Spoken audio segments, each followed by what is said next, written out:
බුදුරජාණන් වහන්සේගේ සිරිපා අභියස වන්දනා කිරීම, නමස්කාර කිරීම තරම් ජීවිතේ උතුම් වෙන පිනක් නෑ කියලා කියන්න පුළුවන්. බුදුරජාණන් වහන්සේ මේ මහ පොළොවට පහළ වූ අසම සම උතුමන් වහන්සේ.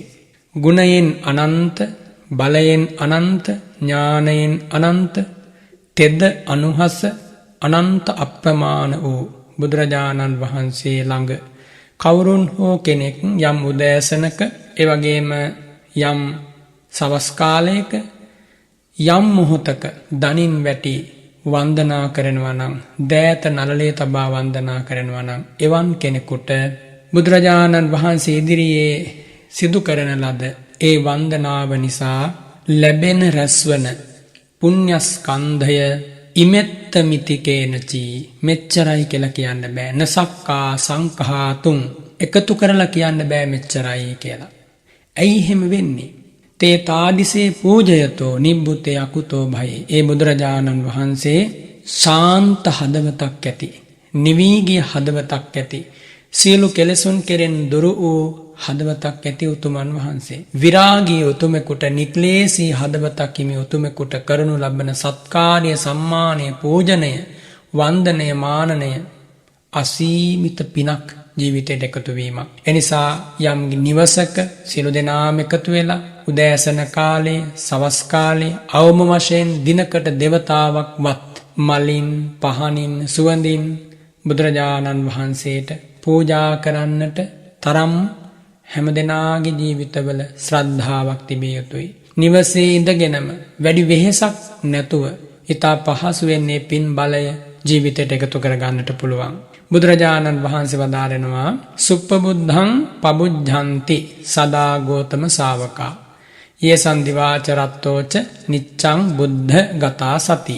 කවුරුන් හෝ කෙනෙක් මේ ලෝකේ උදෑසන කාලයේ, සවස් කාලයේ නිතින් දවසේ ඕනෑම මොහොතක බුදුරජාණන් වහන්සේගේ ගුණ සාගරය ගැන අනුස්මරණය කරමින් සිතත් පහදවාගෙන බුද්ධාලම්බන ප්‍රීතිය උපදවාගෙන ජීවත් වෙනවා. එහෙම ජීවත් වෙද්දී එයාට මෙලොවට අසීමිත රැකවරණයක් ලැබෙනවා. සුවසේ නිදා ගන්නත්, සුවසේ පිබිදෙන්නත්, ඒ අතර සුවදායක නිින්දක් ලබන්නට, නපුරු සීන නොපෙනෙන්නට මේ බුද්ධානුස්සතිය හෙවත් බුද්ධ වන්දනාව හේතු වෙනවා. ඒ වගේම තමයි බුදුරජාණන් වහන්සේට උදේ හවා වන්දනා කරන කෙනෙක් මේ ලෝකේ වේනම් එයාට දෙවියන්ගේ පිහිට උපකාර ලැබෙනවා. ආශිර්වාදයත් ආරක්ෂාවත් නොඅඩුව ලැබෙනවා. අම්මා කෙනෙක් තම දරුවා රකින්නා වගේ දෙවිවරු සම්බුද්ධ වන්දනාව සිද්ධ කරන උපාසක උපාසිකාව, භික්ෂු භික්ෂුණීන් ආරක්ෂා කරනවා. ඒ වගේම තමයි මේ ලෝකේ ජීවත් වෙද්දී අපට මේ ජන සමාජයේ ජීවත් වෙනකොට බොහෝ දෙනා සමග එකට කටයුතු කරන්න සිද්ධ වෙනවා. ඒ කටයුතු කරද්දී බොහෝ දෙනාගේ සිත්වලට චිත්ත පීඩා, මානසික පීඩා, ගැටලු ඇති වෙනවා. මේ උතුම් බුද්ධ වන්දනාව යම් කිසි කෙනෙක් උදේ හවා සිද්ධ කරනවා නම් සෑහෙන තරමකට එදිනදා ජීවිතයේ එන ගැටලු, ප්‍රශ්න මේවා ඒකාන්තයෙන් අවම වෙනවා. උදෑසන කාලේ නිවසින් පිටත් වෙලා යන්නට පෙර ආතුව සිත සංවර කරගෙන, ගතත් සංවර කරගෙන මිනිත්තු 15ක් 20ක් බුදුරජාණන් වහන්සේගේ ගුණ සිහි කළ වන්දනා කරලා ධර්ම සූත්‍රයක්, බුදුබණ පදයක් සජ්ජායනා කරලා, පිරිස් සූත්‍රයක් සජ්ජායනා කරලා දෙවි මිනිසුන්ටත් පින්පෙත් පමුණුවලා සුහද සිතකින් නැගිටලා මෛත්‍රී පූර්වාංගම සිතකින් බුද්ධානුස්සති භාවනාවෙන් යුතු මානසිකාරයකින් නිවසෙන් එළියට ගමන් කරන පුද්ගලයාට මැස්සෙක් මදුරුවෙක් විදින තරමකින්වත් පීඩාවක් නැතිව ඔහුට පෙරලා නිවසට එනකම් විතරක් නෙමෙයි, ඇත්තටම නිවනින් සැනසෙන මොහොත දක්වා සීමිත රැකවරණයක් ලැබෙනවා. එනිසා මේ වැහෙන කුඩා මහලු කවුරුත් උදෑසන කාලේ නින්දට යන්න පෙර ආතුව ඒකාන්තයෙන්ම පිරිසිදු ලෙස, අර්ධවත් ලෙස, සංවර ලෙස, සාන්ත ලෙස බුදුරජාණන් වහන්සේ සිහි කරගෙන බුද්ධ වන්දනාවක් සිද්ධ කරන්නට ඕන. ඒ බුද්ධ වන්දනාව කියන්නේ සැබවින්ම භාවනාවක්. වන්දනා ගමනක් යනවා වගේ. ඒ භාවනාවෙන් හිත සමාධිමත් වෙනවා, සිත නිවෙනවා. රාග කෙලෙස්, ද්වේෂ මෝහ කෙලෙස් අවම වෙනවා, දුරු වෙනවා. පිරිසිදු සිතක් ඇති වෙනකොට ඒ සිතේ අනුහස, ඒ සිතේ බලය Tamanටම දැක ගන්න ලැබෙනවා.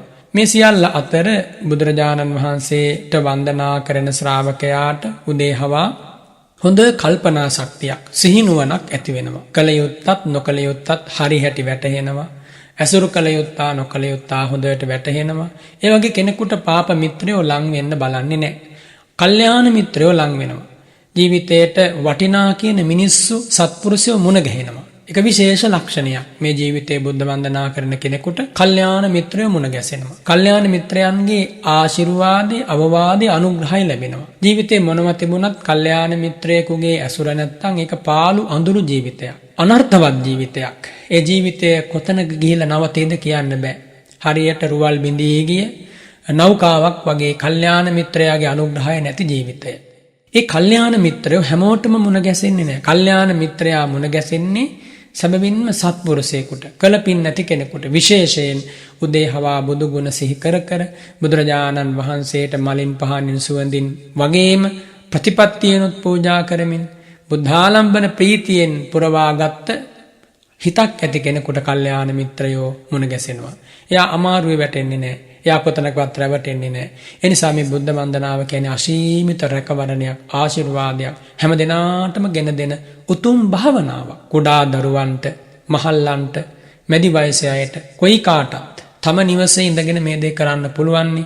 බැරි කමක් නැහැ. ඒ නිසා හැම දිනාම දවසකට අවම වශයෙන් දෙපාරක්වත්, බැරිම නම් එක වතාවක්වත් පවුලේ සියලු දෙනා එකතු වෙලා ඒ වෙනුවෙන් කාලයක් හදාගෙන මේ බුද්ධ වන්දනාව පිළිවෙලකට සිද්ධ කරන්න.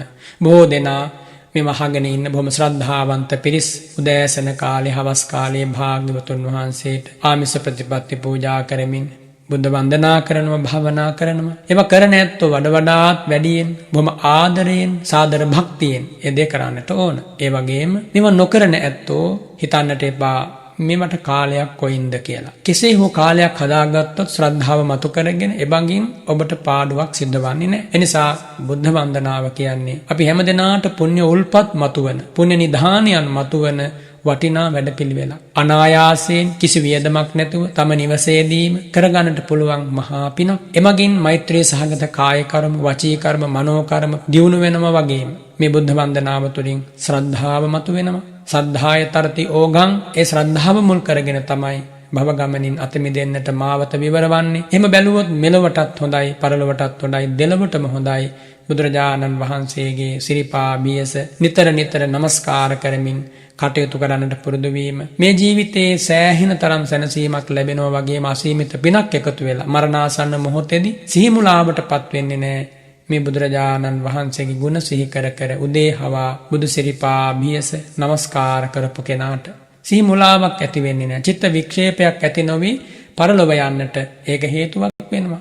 ඒ විතරක් නෙවෙයි, කායස්ස භේදා පරම්මරණා සුගතින් සග්ගං ලෝකං උපපජ්ජති. කය බිඳී මරණින් මතු ඒ බුදු ගුණ වැඩූ, බුදු ගුණ සිතූ බුදුරජාණන් වහන්සේගේ සිරිපා බියස දනින් වැටුණ ශ්‍රාවකයා සුගතියේ උපදිනවා. මෙලොවට හොඳයි, පරලොවට හොඳයි, නිවන දක්වාම සැනසීම ගෙන දෙන මේ බුද්ධ වන්දනාව කිසි කෙනෙක් මග හරින්න එපා. ආදරයෙන් සේවනය කරන්න කියලා අපි සිහිපත් කරනවා, ආරාධනා කරනවා.